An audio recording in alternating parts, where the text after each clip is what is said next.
ಹೇಳಿ ಹೋಗು ಕಾರಣ ಒಂದು ನಿರ್ಧಾರ ಜೀವನವೇ ಬದಲಿಸಿತು.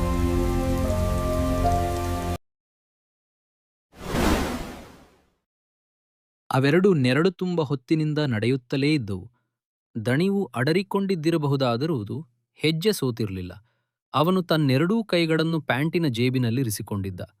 ಅವಳು ಬಿಗಿಯಾಗಿ ಎದೆಯ ಮೇಲೆ ಕೈಕಟ್ಟಿಕೊಂಡಿದ್ದಳು. ಮಾತು ಇಬ್ಬರಲ್ಲೂ ಮುಗಿದಂತಿದ್ದವು. ಅವರನ್ನೀಗ ಕಾಡುತ್ತಿದ್ದುದು ಶಿವಮೊಗ್ಗೆಯ ದಟ್ಟ ಚಳಿ ಮತ್ತು ಸಣ್ಣ ಕರುಳನ್ನು ಆಗಲೇ ಅರ್ಧ ತಿಂದು ಹಾಕಿದ್ದ ಕೆಟ್ಟ ಹಸಿವು. ಇನ್ನೇನು ದೂರವಿಲ್ಲ. ಶಿವಮೂರ್ತಿ ಸರ್ಕಲು ದಾಟಿದರೆ 5 ನಿಮಿಷದ ನಡಿಗೆ. ಅಲ್ಲಿ ಕಾಣಿರೋದೇ ಸರ್ಕಲ್ಲು ಅಂದ ಆ ಹುಡುಗ. ಅಂದಳು ಹುಡುಗಿ. ಮಾತನಾಡಲು ಶುರುವಿಟ್ಟರೆ ಚಳಿಗೆ ಹಲ್ಲು ಕಟಕಟಿಸುತ್ತವೋ, ಹಸಿವು ನೆನಪಾಗಿ ಬಿಡುತ್ತದೋ, ತಾನು ಯಾವುದಕ್ಕೆ ಹೆದರುತ್ತಿದ್ದಾಳೋ ಅವಳಿಗೇ ಖಚಿತವಿರಲಿಲ್ಲ. ಅವಳ ಹೆಸರು ಪ್ರಾರ್ಥನಾ. ನಡಿಗೆ ಅವಳಿಗೆ ಹೊಸದಲ್ಲ. ಮೊದಲು ಚನ್ನರಾಯಪಟ್ಟಣದ ತನಕ ನಡೆದು ಬಂದಿದ್ದಳು. ತುಂಬ ದಣಿವೆನಿಸಿತ್ತು. ಆಮೇಲೆ ಅರಸೀಕೆರೆಯ ತನಕ ನಡೆದಳು. ಅವನು ಪ್ರತಿ ಹೆಜ್ಜೆಗೂ ಹೆಜ್ಜೆ ಬೆರೆಸಿದ್ದ. ಇನ್ನೇನು ಸ್ವಲ್ಪ ದೂರ. ಅಗೋ, ಅಲ್ಲಿ ಕಾಣಿರೋದೇ ಕಡೂರು. ಅವಳು ಗಚ್ಚಿ ಸರಸರ ನಡೆದುಬಿಟ್ರೆ ಬೀರೂರು. ಸ್ವಲ್ಪ ಕೂಡೋಣ ಮರದ ನೆರಳಿಗೆ. ಏದುಸಿರು ಸವೆಯಲಿ. ಬೀಸುಗಾಲು ಹಾಕಿದರೆ ತರೀಕೆರೆ ಎಷ್ಟು ಹೊತ್ತಿನ ಮಾತು? ಶಿವಮೊಗ್ಗೆ ನಮ್ಮ ಗಮ್ಯವಾಗಬೇಕು ಡಿಯರ್. ಆಗ ಮಾತ್ರ ಭದ್ರಾವತಿ ತೀರ ಸಮೀಪದ್ದೆನ್ಸ್ಬಿಡ್ತದೆ. ಹಾಗಂತ ಅವನು ಹುರಿದುಂಬಿಸುತ್ತಲೇ ಇದ್ದ. ಶಿವಮೂರ್ತಿ ಸರ್ಕಲ್ಲು ಕಣ್ಣೆದುರುಗಿತ್ತು. ಇಷ್ಟು ಹೊತ್ತಿಗಾಗಲೇ ಮನೆಯಲ್ಲಿ ತನ್ನನ್ನು ಹುಡುಕುವುದು ವ್ಯರ್ಥವೆನ್ನಿಸಿ ಸುಮ್ಮನಾಗಿರ್ತಾರೆ. ಮಧ್ಯರಾತ್ರಿ ಮುಗಿಯುತ್ತ ಬಂದಿದೆ. ಅಂಗಡದಾಚೆಗಿನ ಕೊಟ್ಟಿಗೆಯಲ್ಲಿ ದನ ಮೆಲುಕು ಹಾಕುವುದಕ್ಕೂ ರಜೆ ಹೇಳಿ ಮಲಗಿರುತ್ತದೆ. ಮನೆಯೊಳಗಿನ ಒಳ ಮನೆಯ ಕಂಬಕ್ಕೆ ಅಮ್ಮ ಆತು ಕುಳಿತೇ ನಿದ್ರೆ ಹೋಗಿರುತ್ತಾಳೆ. ಅಪ್ಪ ಎಲ್ಲಿದ್ದಾನೋ? ಅಟ್ಟದ ಮೇಲೆ ಅಣ್ಣ. ಅತ್ತಿಗೆಯ ಮೇಲೊಂದು ಕಾಲು ಬಿಸಾಡಿ ಮಲಗಿರುತ್ತಾನೆ. ಪಕ್ಕದ ತೊಟ್ಟಿಲಲ್ಲಿ ಮಗು ಕೊಸ ಕೊಸ. ತಾನು ಮನೆ ಬಿಟ್ಟು ಬಂದು ಎಷ್ಟು ದಿನಗಳಾದವು? 5, 6 ವಾರ ಕೂಡ ಮರೆತು ಹೋಗಿದೆ. ಹಿಮವಂತ್ ಹೀಗೆ ಹೆಜ್ಜೆ ಬೆರೆಸಿ ಜೊತೆಗೆ ನಡೆಯದೇ ಇದ್ದಿದ್ದರೆ ದಾರಿಯಲ್ಲೇ ಎಲ್ಲೋ ಕುಸಿದು ಮಣ್ಣಾಗಿ ಹೋಗಿರುತ್ತಿದ್ದೆ ಅಂದುಕೊಂಡಳು ಪ್ರಾರ್ಥನಾ. ತರೀಕೆರೆಯ ಬಳಿ ಎಡವಿಕೊಂಡ ಹೆಬ್ಬೆಟ್ಟು ಮತ್ತೆ ಉರಿಯತೊಡಗಿದೆ. ರಕ್ತ ಒಸರುತ್ತಿರಬೇಕು. ಬಲವಂತದಿಂದ ಕಾಲೆಳೆದಳು ಪ್ರಾರ್ಥನಾ. ಅವನು ಅವಳನ್ನೊಮ್ಮೆ ಅಕ್ಕರೆಯಿಂದ ನೋಡಿ ಜೇಬಿನೊಳಗಿನ ಕೈ ಬಿಗಿ ಮಾಡಿಕೊಂಡ. ಚಳಿಗೆ ಮೂಗಿನ ತುದಿ ಮರಗಟ್ಟುತ್ತಿತ್ತು. ಯಾರ್ ನೀವು? ಕೇಳಿ ಬಂದ ಗೊಗ್ಗರು ದನಿಗೆ ಇಬ್ಬರು ಕ್ಷಣಕಾಲ ಬೆಚ್ಚಿದಂತೆ ನಿಂತರು. ಶಿವಮೂರ್ತಿ ಸರ್ಕಲ್ಲಿನ ಈಶಾನ್ಯ ಮೂಲೆಯಲ್ಲಿದ್ದ ಕತ್ತಲಿನಿಂದ ಅನಿರೀಕ್ಷಿತವಾಗಿ ಎದ್ದು ಬಂದಿತ್ತು ದನಿ. ಅದರ ಹಿಂದೆಯೇ ಎದ್ದು ಬಂದವನು ನೈಟು ಬೀಟಿನ ಪೊಲೀಸು ಪೇದೆ. ಮೈತುಂಬ ಕೋಟು ಧರಿಸಿದ್ದ. ಕಾಲಲ್ಲಿ ಹೆಣಭಾರದ ಬೂಟು. ಸರ್ಕಲಿನಲ್ಲಿ ಉರಿಯುತ್ತಿದ್ದ ಬೀದಿ ದೀಪದ ಬೆಳಕಿನಲ್ಲಿ ಅವನ ಮುಳ್ಳು ಮುಖ ಮತ್ತಷ್ಟು ಗಡುಸಾಗಿ ಕಾಣುತ್ತಿತ್ತು. ಯಾರ್ ನೀವು? ಮತ್ತೆ ಕೇಳಿದ. ಸಾಕಷ್ಟು ಹತ್ತಿರಕ್ಕೆ ಬಂದಿದ್ದ. ಬಲಗೈ ಬೆರಳ ಸಂದಿಯಲ್ಲಿ ಬೀಡಿಯೊಂದು ಕ್ರುದ್ಧಗೊಂಡು ಉರಿಯುತ್ತಿತ್ತು. ಅವಳಿಗೆ ಅದೇಕೋ ಫಕ್ಕನೆ ಅಪ್ಪ ನೆನಪಾದ. ನಾನು ಹಿಮವಂತ್. ಇವಳ ಹೆಸರು ಪ್ರಾರ್ಥನಾ. ತಣ್ಣಗಿನ ದನಿಯಲ್ಲಿ ಉತ್ತರಿಸಿದ್ದ ಹಿಮವಂತ್. ಎಲ್ಲಿಂದ ಬಂದ್ರಿ? ಪೇದೆ ಕೇಳಿದ್ದ. ಚಕ್ರಾಯಪಟ್ಣದಿಂದ. ಇಷ್ಟೊತ್ತಿಗೆ? ಯಾವ ಬಸ್ಸು? ಟಿಕೀಟ್ ಎಲ್ಲಿ? ಪೇದೆ ಬಾಯಲ್ಲಿ ಪ್ರಶ್ನೆಗಳಿನ್ನೂ ಇದ್ದವು. ಬಸ್ಸಿಗೆ ಬರ್ಲಿಲ್ಲ, ನಡ್ಕೊಂಡು ಬಂದಿದ್ದೀವಿ. ಟಿಕೆಟ್ ಎಲ್ಲಿಂದ ತರ್ಲಿ? ಮನೆಗೆ ಹೋಗಬೇಕು. ಹಿಮವಂತನ ಉತ್ತರಗಳು ನಿರರ್ಗಳ.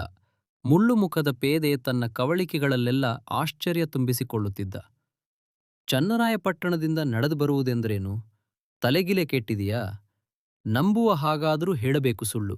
ನಡೀರಿ ಸ್ಟೇಷನ್ನಿಗೆ. ಹುಡುಗೀನ ಹಾರಿಸಿಕೊಂಡು ಬಂದಿರೋ ಹಾಗಿದೆ. ಎಲ್ಲಾದರೂ ಮಿಸ್ಸಿಂಗ್ ಕೇಸು ದಾಖಲಾಗಿದೆಯೋ ಏನೋ? ಸಾಹೇಬ ಒಳ್ಳೆಯವನಲ್ಲ. ಎಸ್ಥೆಗಳೆಂದ್ರೆ ಹೇಗಿರ್ತಾರೆ ಗೊತ್ತಲ್ಲ? ಭಯಂಕರಕ್ಷು. ಇನ್ನೊಂದ್ರಲ್ಲ ಹೇಳಿನಿ. ನನ್ನೆಸ್ರು ಹಿಮವಂತ್. ಇವಳು ಪ್ರಾರ್ಥನಾ. ಇಬ್ಬರಿಗೂ 18 ದಾಟಿದೆ. ಬಂದು ಕರೆದರೆ ಬೆಳಗ್ಗೆ ಎಲ್ಲಿಗೆ ಬೇಕಾದರೂ ಬರ್ತೀವಿ. ಸರ್ಕಲ್ ದಾಟಿದರೆ 5 ನಿಮಿಷದ ದಾರಿ. ಶಾಂತಯ್ಯ ಅಂತ ಇದಾರಲ್ಲ ಮಂಡಿ ಮರ್ಚೆಂಟು, ಅವ್ರ ಮನೆಯ ಹಿತ್ತಲಲ್ಲಿ ಬಾಡಿಗೆಗಿದ್ದೀನಿ. ಬಸ್ಸಿಗೆ ಬರೋಕೆ ಚಾರ್ಜಿಗಿಲ್ಲ ಅನ್ನೋ ಕಾರಣಕ್ಕೆ ನಡೆದು ಬರಲಿಲ್ಲ. ನನ್ನ ಜೇಬಿನಲ್ಲಿ 120 ರೂಪಾಯಿ ಇದೆ. ಹಿಮವಂತ್ ಮತ್ತೇನೋ ಹೇಳಲಿದ್ದ. ಮತ್ತ್ಯಾಕೆ ನಡ್ಕೊಂಡು ಬಂದ್ರಿ? ಗಪ್ಪನೇ ಬಾಯಿ ಹಾಕಿದ ಪೇದೆ. ನಾವು ಜೀವನ ಪರ್ಯಂತ ಒಟ್ಟಿಗೆ ಹೆಜ್ಜೆ ಹಾಕಬೇಕು. ಶಿವಮೊಗ್ಗದ ತನಕನಾದ್ರೂ ಔಡ್ ಗಚ್ಕೊಂಡು ನಡೀತೀವೋ ಇಲ್ಲೋ ನೋಡೋಣ ಅಂತ. ಇನ್ ಬಾಕಿ ಇರೋದು 5 ನಿಮಿಷದ ನಡಿಗೆ. ಅವಳ ಹೆಬ್ಬೆರಳು ಒಡೆದು ಹೋಗಿದೆ. ನಂಗೆ ಜ್ವರ. ನೀವ್ ಏನೇ ಮಾಡಿದ್ರೂ ಇವತ್ತು ಮನೆ ತಲುಪಲೇಬೇಕು. ತಡೀಬೇಡಿ ನಮ್ಮನ್ನ. ನನ್ ಮನೆ ಅಂಗಳದಲ್ಲಿಂದ ನಿಂತು ನಾಳೆ ಸೂರ್ಯೋದಯ ನೋಡ್ತೀವಿ. ಈಗ ಮಾತ್ರ ಹಿಮವಂತನ ದನಿಯಲ್ಲಿ ಸಣ್ಣದೊಂದು ಉದ್ವೇಗವಿತ್ತು. ಪೇದೆ ನಿಬ್ಬೆರಗಾಗಿದ್ದ. ಅವನ್ ಸರ್ವೀಸ್ನಲ್ಲೇ ಯಾವತ್ತೂ ಇಂಥ ಮಾತುಗಳನ್ನು ಕೇಳಿರ್ಲಿಲ್ಲ. ಹುಡುಗನ ಮುಖವನ್ನೇ ಬೀದಿ ದೀಪದ ಬೆಳಕಿನಲ್ಲಿ ದಿಟ್ಟಿಸಿದ. ಜ್ವರ ಇದ್ದೀತೇನೋ? ಕಣ್ಣು ಮಾತ್ರ ಜಾಜ್ವಲ್ಯಮಾನವಾಗಿ ಉರಿಯುತ್ತಿದ್ದವು. ಹಿಮವಂತ ಅನ್ನೋ ಹೆಸರೇ ವಿಚಿತ್ರವಾಗಿದೆ. ಮೊದಲೇ ಗೊತ್ತಿದ್ದಿದ್ರೆ 7 ವರ್ಷಗಳ ಹಿಂದೆ ಹುಟ್ಟಿದ ಕೊನೆಯ ಮಗುವಿಗೆ ಈ ಹೆಸರಿಡಬಹುದಾಗಿತ್ತು. ಅಲ್ಲಿಯ ತನಕ ಅದು ಕಾಯಲೇ ಇಲ್ಲ. 13ನೆಯ ದಿನದಂದು ಸತ್ತು ಹೋಗಿತ್ತು.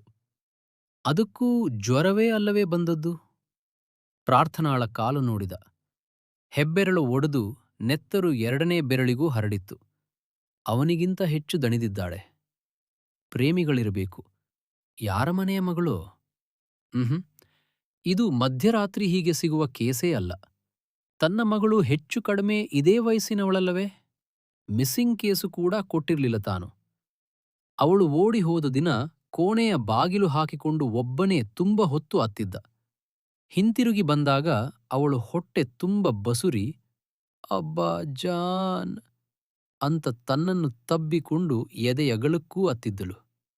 ಅವಳ ಮೇಲಿನ ಮುನಿಸೆಲ್ಲ ಮರೆತು ಬೇಟಿ ಬೇಟಿ ಮೇರಿ ಪ್ಯಾರಿ ಬಚ್ಚಿ ಅಂತ ಮೈದಡವಿ ಸಮಾಧಾನ ಹೇಳಿರ್ಲಿಲ್ಲವೇ? ಈಗ ಹೆರಿಗೆ ಆಗಿದೆ. ಅವನೂ ಬಂದು ಹೋಗುತ್ತಾನೆ. ಓಡಿಸಿಕೊಂಡು ಹೋದ್ರೇನಂತೆ? ಚೆನ್ನಾಗೇ ನೋಡ್ಕೊಳ್ತಾನ್ತಾನೆ. ಅದೇನೇ ಇರ್ಲಿ, ಚನ್ನರಾಯಪಟ್ಟಣದಿಂದ ನಡೆಸ್ಕೊಂಡು ಬಂದೆ ಅಂತಾನಲ್ಲ, ಇವನಿಗೇನ್ ಹುಚ್ಚ? ಪ್ರೀತಿಗೊಂದು ಶಕ್ತಿ ಇರುತ್ತೆ.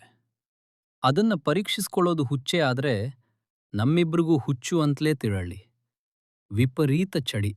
ನಾವು ಮನೆಗೆ ಹೋಗ್ತೀವಿ ಅಂದುಬಿಟ್ಟ ಹಿಮವಂತ್. ಹೋಗು ಮಾರಾಯ, ಏನ್ ಪ್ರೀತಿನೋ ಎಂಥ ಶಕ್ತಿನೋ. ಸರಹೊತ್ತಲ್ಲಿ ಹೆಣ್ಣು ಮಗುವನ್ನ ನಡೆಸ್ಕೊಂಡು ಕರ್ಕೊಂಡು ಬಂದಿದೀಯಲ್ಲ, ತಲೆ ಸರಿಯಿಲ್ಲ ನಿಂಗೆ. ಪೇದೆ ವಟಗುಟ್ಟುವ ದನಿಯಲ್ಲಿ ಸ್ವಗತಕ್ಕೆ ಬಿದ್ದ. ಕೈಲಿದ್ದ ಬೀಡಿ ಅಲ್ಲೇ ಆರಿತ್ತು. ಅವರಿಬ್ಬರೂ ಅವನನ್ನು ದಾಟ್ಕೊಂಡು ನಡೆದು ಹೋದ್ರು. ಅವನು ಅದೇಕೋ ವಟಗುಟ್ಟುತ್ತಲೇ ಇದ್ದ. ಆರಿದ ಬೀಡಿಗೆ ಬೆಂಕಿ ಕೊಟ್ಟ. ಅವನ ಹೆಸರು ರಸೂಲ್ ಜಮಾದಾರ.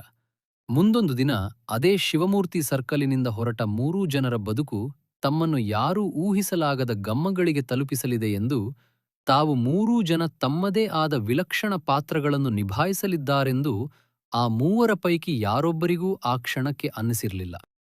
ರಾತ್ರಿಯ 3ನೆಯ ಜಾವ ಹಾಗೆ ಆರಂಭವಾಗಿತ್ತು.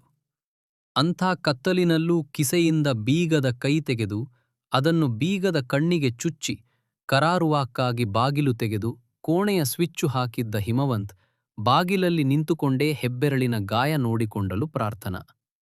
ಒಟ್ಟು ನಡೆದದ್ದು ಎಷ್ಟು ಕಿಲೋಮೀಟರು? ನಮ್ಮ ಪ್ರೇಮಕ್ಕೆ ಶಕ್ತಿ ಇರುವುದು ಹೌದಾ? ಸಪ್ತಪದಿಗೆ ಮುಂಚೆ ಹಾಕಿದ ಹೆಜ್ಜೆಗಳೆಷ್ಟು? ಎಣಿಸಿದವರಾರು? ಚನ್ನರಾಯಪಟ್ಟಣದಿಂದ ಶಿವಮೊಗ್ಗ ಎಂದರೆ ಸುಮ್ಮನೆ ದೂರವೇ? ಈ ಹೊತ್ತಿಗೆ ಅಣ್ಣ ಎದ್ದು ಹಾಲು ಕರೆಯಲು ಅನುವಾಗುತ್ತಿರುತ್ತಾನೆ. ಅಮ್ಮ ಕಣ್ಣೀರು ಒರೆಸಿಕೊಂಡಿರುತ್ತಾಳೆ. ಅವರಿನ್ನು ಹುಡುಕುವುದಿಲ್ಲ. ಪ್ರಾರ್ಥನಾ ಹಾಗೆ ಆಲೋಚಿಸುತ್ತಾ ಬಾಗಿಲಲ್ಲೇ ನಿಂತಿದ್ದರೆ ಹಿಮವಂತ್ ಕೋಣೆಯ ಪುಟ್ಟ ಕಿಟಕಿಗಳೆರಡನ್ನೂ ತೆರೆದುದನ್ನೂ ತೆರೆದು ಹೊಸ ಗಾಳಿಗೆ ಜಾಗ ಮಾಡಿಕೊಟ್ಟ. ಮೂಲೆಯಲ್ಲೇ ಪುಟ್ಟ ಬಚ್ಚಲಲ್ಲಿ ಕಾಲು ತೋಯಿಸಿಕೊಂಡ. ಅವಸರವಸರವಾಗಿ ಪ್ಯಾಂಟು ಬದಲಿಸಿ ಬಣ್ಣದ್ದೊಂದು ಲುಂಗಿಯುಟ್ಟುಕೊಂಡು ಕುಕ್ಕರಗಾಲಲ್ಲಿ ಕುಳಿತು ಸದ್ದಿಲ್ಲದೆ ಉರಿಯುವ ಸ್ಟೌವ್ ಹಚ್ಚಿ ಅಲ್ಯೂಮಿನಿಯಂ ತಪ್ಪಲೆಯೊಂದರಲ್ಲಿ ನೀರು ಕಾಯಲು ಇಟ್ಟ. ಅದೇಕೋ ಪ್ರಾರ್ಥನಾ ಬಾಗಿಲಲ್ಲಿ ನಿಂತವಳು ಒಂದು ಕ್ಷಣದ ಮಟ್ಟಿಗೆ ಗೊಂದಲಕ್ಕೆ ಬಿದ್ದವಳಂತೆ ನಿಂತಲ್ಲೇ ಹರಿದಾಡಿದಳು. ಬಾ ಒಳಕ್ಕೆ. ಇವತ್ತಿನಿಂದ ಈ ಅಪರಾತ್ರಿಯ ನಿಮಿಷದಿಂದಲೇ ನಾವು ಹೊಸ ಬದುಕು ಕಟ್ಟಿಕೊಳ್ಳಬೇಕು ಪ್ರಾರ್ಥನಾ. ಇದೇ ಪುಟ್ಟ ಕೋಣೆಯಿಂದ. ಸ್ಟೋವಿನ ಮೇಲೆ ನೀರಿಟ್ಟು ಎದ್ದು ನಿಂತ ಹಿಮವಂತ್. ಯಾವ ದೇವತೆಗಳು ತಥಾಸ್ತು ಅಂದರೋ? ಎಡಗಾಲು ಇಟ್ಬಿಟ್ಟೆ ಅನ್ಸುತ್ತೆ. ಪ್ರಾರ್ಥನಾ ತೊದಲಿದಳು. ಬಲಗಾಲಿನ ಹೆಬ್ಬೆರಳು ಚುಳ್ಳೆಂದಿತ್ತು. ಕೋಣೆಯೊಳಕ್ಕೆ ಮೊದಲ ಬಾರಿಗೆ ಬಂದವಳು ಬಲಗಾಲಿಟ್ಟು ಬರಬೇಕಿತ್ತ? ಶಕುನ ಸರಿಯಾಗ್ಲಿಲ್ವಾ? ನಗುತ್ತಿದ್ದ ಹಿಮವಂತ್. ಅದು ಬಲಗಾಲಿನ ಜೊತೆಯಲ್ಲೇ ಹುಟ್ಟಿದೆ. ಅಶುಭ ಅನ್ನೋದಾದರೆ ಫೋಟೋದಲ್ಲಿನ ಭಗವಂತನಿಗೆ ಎಡಗಾಲು ಇರಲೇಬಾರದಾಗಿತ್ತು. ತೆಪ್ಪಗೆ ಅಲ್ಲಿರೋ ಕುರ್ಚಿ ಬಿಚ್ಕೊಂಡು ಕೂತ್ಕ ಬಲಗಾಲು ಗಾಯ ಮಾಡ್ಕೊಂಡಿದೆ. ಅದಕ್ಕೆ ಮದ್ದು ಮಾಡ್ತೀನಿ, ಮುದ್ದೂ ಮಾಡ್ತೀನಿ. ಕೊಂಚ ರಿಲ್ಯಾಕ್ಸ್ ಆಗು. ಮೊದಲು ಚುರುಚುರು ಉರಿಯುತ್ತೆ, ಆಮೇಲೆ ಹಿತ ಅನ್ಸತ್ತೆ. ಹೀಗಿಡು ಕಾಲು. ನೀರ್ ತುಂಬ ಬಿಸಿಯಾಗೇನಿಲ್ಲ. ಉಗುರು ಬೆಚ್ಚಗೆ ಅಂತಾರಲ್ಲ, ಉಗುರೇ ಪೆಟ್ಟು ಮಾಡ್ಕೊಂಡಿರೋದು. 2 ಹನಿ ಡೀಟಾಲು. ಬ್ಯಾಂಡೇಜು ಸುತ್ತಿದ್ರೆ ಗಾಯ ಒಳಗೇ ಮುದಿಬೀಳುತ್ತೆ. 5ನೇ ದಿನ ಬಿಚ್ಚಿ ನೋಡಿದ್ರೆ ಕೀವೂ ಕೀವು. ಆರಾಮಾಗಿ ಕಾಲಿಡು. ಬಕೀಟಿನಲ್ಲಿ ಕಾಲು ಮುಳುಗಿಸಿಕೊಂಡು ಕೂತ್ರೆ ಆ ಹಿತವೇ ಬೇರೆ. ಹೊರಗಡೆ ಪ್ರಾಣ ಹೋಗೋಷ್ಟು ಚಳಿಯಿದೆ ಅನ್ನುತ್ತಾ ಎದ್ದು ಹೋಗಿ ಬಾಗಿಲು ಮುಂದು ಮಾಡಿದ. ಕಂಪೌಂಡಿನಾಚೆಗೆ ನಿಶ್ಚಲವಾಗಿ ಮರದಡಿಯ ಕತ್ತಲಲ್ಲಿ ಆತನಕ ನಿಂತಿದ್ದ ರಸೂಲ್ ಜಮಾದಾರ ಕದಲಿದ್ದು ಕಾಣಿಸಿತು. ಆಮೇಲೆ ಕದಲಿದ್ದು ಅವನ ಹಳೆಯ ಸೈಕಲ್ಲು. ಕಡೆ ಕೇಳಿಸಿದ್ದು ಅವನದೊಂದು ಸಮಾಧಾನದ ನಿಟ್ಟುಸಿರು. ಹಿಮವಂತ್ ಅವಳ ಪಾದಗಳೆರಡನ್ನೂ ತೋಯಿಸಿದ್ದ. ಹೆಬ್ಬೆರಳು ಡಿಟಾಲು ನುಂಗಿ ಸಣ್ಣಗೆ ಕಿರುಚಿಕೊಂಡು ಆಮೇಲೆ ಸುಮ್ಮನಾಗಿತ್ತು. ಬಕೀಟಿನಲ್ಲಿ ಮುಳುಗಿದ ಅವಳ ಪಾದಗಳೆರಡನ್ನೂ ಹಿತವಾಗಿ ತೊಳೆದಿದ್ದ. ಉಗುರು ಬೆಚ್ಚಗಿನ ನೀರಲ್ಲಿ ಅದ್ದಿ ಅವಳ ಕಾಲ್ವೆರಳ ತುದಿಗಳನ್ನು ತುಂಬ ಮೃದುವಾಗಿ ಒತ್ತಿದ್ದ. ಆಮೇಲೆ ಹಿಮ್ಮಡ, ಇಡೀ ಪಾದ, ಕಾಲಿನ ಕಂಬ. ಮೀನಖಂಡಕ್ಕೆ ಬರುವ ಹೊತ್ತಿಗೆ ಪ್ರಾರ್ಥನಾ ಸಂಕೋಚದ ಮುದ್ದೆಯಾಗಿದ್ದಳು. ಕುಳಿತ ಕುರ್ಚಿಯಲ್ಲೇ ಹಂದಾಡಿದಳು. ಹಿಮವಂತ್ ಅದನ್ನು ಗಮನಿಸಲೇ ಇಲ್ಲ. ಎಳೆಯ ಮಗುವನ್ನು ಕೂರಿಸಿ ಎಣ್ಣೆ ನೀರು ಹಾಕಿದಂತೆ ನಿರಾಳವಾಗಿದ್ದ, ನಿಷ್ಕಲ್ಮಶವಾಗಿದ್ದ. ಪ್ರಾರ್ಥನಾಳಿಗೆ ಯಾವುದನ್ನೂ ಹೇಳಿಕೊಡಬೇಕಿರಲಿಲ್ಲ. ಹೆಣ್ಣು ಜನುಮಕ್ಕೆ ಅದು ಹುಟ್ಟಿನಿಂದಲೇ ಬಂದ ವಿದ್ಯೆ. ಯಾವ ಗಂಡಸು, ಯಾವ ಕೈಯಿಂದ ಹೇಗೆ ಮುಟ್ಟುತ್ತಾನೆ ಎಂಬುದು ಅದೊಂದು ಸ್ಪರ್ಶದಿಂದಲೇ ಅರ್ಥಮಾಡಿಕೊಂಡು ಬಿಡುವ ವಿದ್ಯೆ ಒಬ್ಬ ಪ್ರಾರ್ಥನಾಳಿಗೇ ಅಲ್ಲ, ಜಗತ್ತಿನ ಎಲ್ಲ ಹೆಂಗಸರಿಗೂ ಗೊತ್ತು. ಪ್ರತಿ ಸ್ಪರ್ಶದ ಹಿಂದೆಯೂ ಒಂದು ಭಾವವಿರುತ್ತದೆ. ಹಿಮವಂತ್ ಹೇಳಿದ್ದು ನಿಜ. ಎಡಗಾಲು ಕೂಡ ಬಲಗಾಲಿನ ಜೊತೆಯಲ್ಲೇ ಹುಟ್ಟಿರುತ್ತದೆ. ಯಾವುದೂ ಅಶುಭವಲ್ಲ. ಅವನ ಸ್ಪರ್ಶದ ಹಾಗೆ ಎಲ್ಲವೂ ನಿಷ್ಕಲ್ಮಶ. 5 ನಿಮಿಷ ನಾನು ಧ್ಯಾನ ಮಾಡ್ತೀನಿ. ಅದರರ್ಥ 5 ನಿಮಿಷ ನಿಂಗೆ ಟೈಮ್ ಕೊಡ್ತಿದ್ದೀನಿ ಅಂತ ಸಂಕೋಚವೆನ್ಸಿದ್ರೆ ಲೈಟ್ ಆರ್ಸ್ಕೋ, ಬಟ್ಟೆ ಬದಲಾಯಿಸು. ಲೈಟ್ ಆರ್ಸೋಕೆ ಮುಂದೆ ಹ್ಯಾಂಗರಿಗಿರೋ ನನ್ನ 3 ಅಂಗಿ ಮತ್ತು 1 ಜುಬ್ಬಾಗಳ ಪೈಕಿ ನಿಂಗೆ ಯಾವುದು ಬೇಕೋ ಅದನ್ನ ಆರ್ಸ್ಕೋ. ಇರೋದು ಒಂದೇ ಲುಂಗಿ. ನಾನ್ ಬೇಕಾದ್ರೆ ಪ್ಯಾಂಟ್ ಹಾಕ್ಕೊಂಡೇ ಮಲಗ್ತೀನಿ, ನೀನ್ ಉಟ್ಕೋಬಹುದು. ಮಲಗ್ಲಿಕ್ಕಿರೋದು ಒಂದೇ ಚಾಪೆ. ನೀನ್ ಆ ಕಡೆಗೆ ತಿರುಗಿ ಮಲಗಿದ್ರೆ ಅದೇ ಪ್ರೈವಸಿ. ನಿದ್ದೇಲಿ ನಾನು ಹೊರಳಾಡೋದಿಲ್ಲ. ಆಗಿರೋ ದನಿವಿಗೆ ನಿಂಗೆ ನಿದ್ದೆ ಬರೋದು ಕಷ್ಟವಲ್ಲ. ಊಟ ನೆನಪು ಮಾಡ್ಕೋಬೇಡ. ಕರುಳಿಗೆ ಅನ್ನ ಬೇಕು ಅನ್ಸತ್ತೆ. ಬೆಳಗಾದ ಕೂಡ್ಲೆ ಹೋಟೆಲ್ನಿಂದ ಇಡ್ಲಿ ತದ್ದೀನಿ. ಗುಡ್ ನೈಟ್ ಅಂದವನೇ ಕೋಣೆಯ ಮಧ್ಯದಲ್ಲಿ ಪದ್ಮಾಸನ ಹಾಕ್ಕೊಂಡು ಕುಳಿತು ಕಣ್ಮುಚ್ಚಿದ. ಲುಂಗಿ ನೀನೇ ಉಟ್ಕೋ, ನಾನು ಪೆಟ್ಟಿಕೋಟಿನ ಮೇಲೆ ಜುಬ್ಬಾ ಹಾಕೋತೀನಿ. ಹೆಂಗಸರು ಸಂಕೋಚ ಮಾಡಿಕೊಂಡು ಲೈಟ್ ಆರಿಸೋದಿಲ್ಲ, ಹೆದರ್ಕೊಂಡು ದೀಪ ತೆಗೀತಾರೆ. ನಂಗೆ ನಿನ್ನ ಬಗ್ಗೆ ಹೆದರಿಕೆಗಳಿಲ್ಲ, ನನ್ನ ಬಗ್ಗೆ ನಂಬಿಕೆ ಇದೆ. Good night ಅಂದವಳೆ ಕುರ್ಚಿಯಿಂದ ಮೇಲೆದ್ದರು. ಕಾಲು ತೋಯಿಸಿದ ನೀರು ಬಚ್ಚಲಿಗೆ ಹರಿಯಿತು.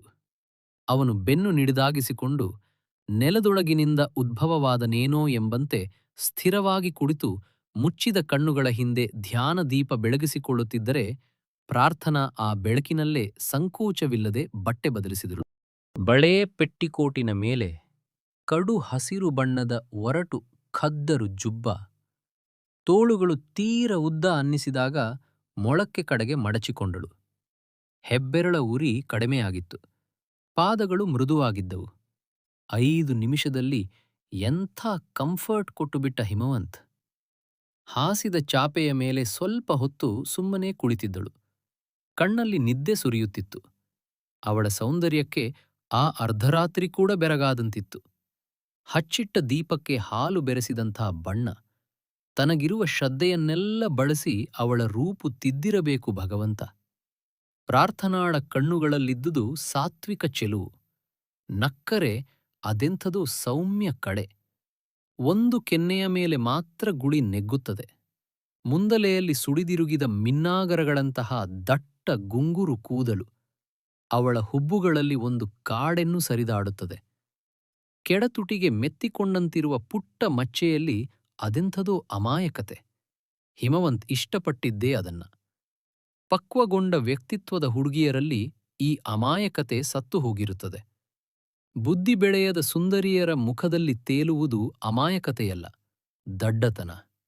ಕಾನ್ನಿಡೆನ್ನು ಮತ್ತು ನಿಡೆನ್ನು ಮತ್ತು ಅಮಾಯಕತೆಗಳೆರಡೂ ಬೆರೆತ ಮುಖದಲ್ಲಿ ಮಾತ್ರ ಚೆಲುವು ನೆಲೆಸುತ್ತದೆ.